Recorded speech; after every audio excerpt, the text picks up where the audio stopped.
بسم اللہ الرحمن الرحیم۔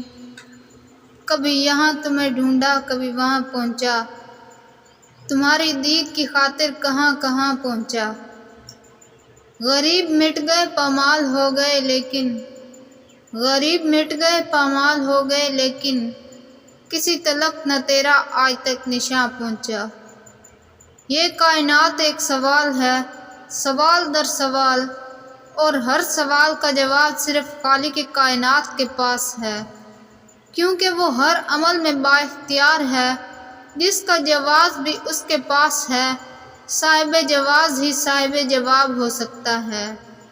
سب سے پہلا سوال بھی اس پہ خود اٹھایا کہ میں نے کائنات کو تخلیق کیوں کیا، پھر خود ہی اس کا جواب دیا کہ میں ایک مخفی خزانہ تھا، میں نے چاہا کہ میں پہچانا جاؤں، سو میں نے کائنات کو پیدا کیا۔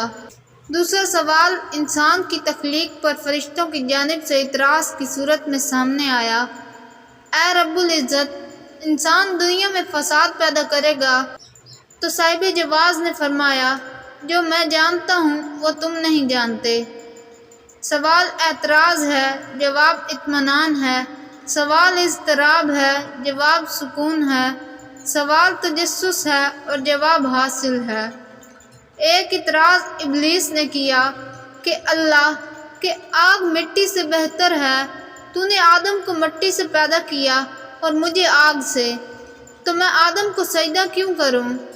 خدا تعالیٰ نے الفاظ کی صورت میں اس کا جواب دینے کی بجائے ابلیس کو بزم لامکان سے نکال کر زمین پر بھیج دیا کہ جاؤ انسانوں کے درمیان اس سوال کا جواب تلاش کرو کہ تم بہتر ہو یا پھر اولاد آدم۔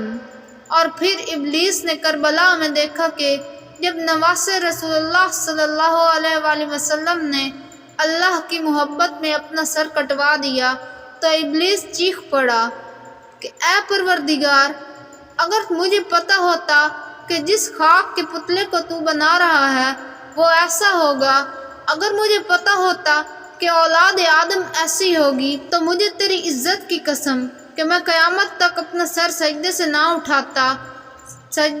اٹھاتا۔ بہکا تو بہت بہکا، جب سنبھلا تو ولی ٹھہرا، بہکا تو بہت بہکا، جب سنبھلا تو ولی ٹھہرا، اس خاک کے پتلے کا ہر رنگ نرالا ہے۔ یہ کائنات ایک سوال ہے اور اس سوال کا جواب صرف خالق کائنات کے پاس ہے۔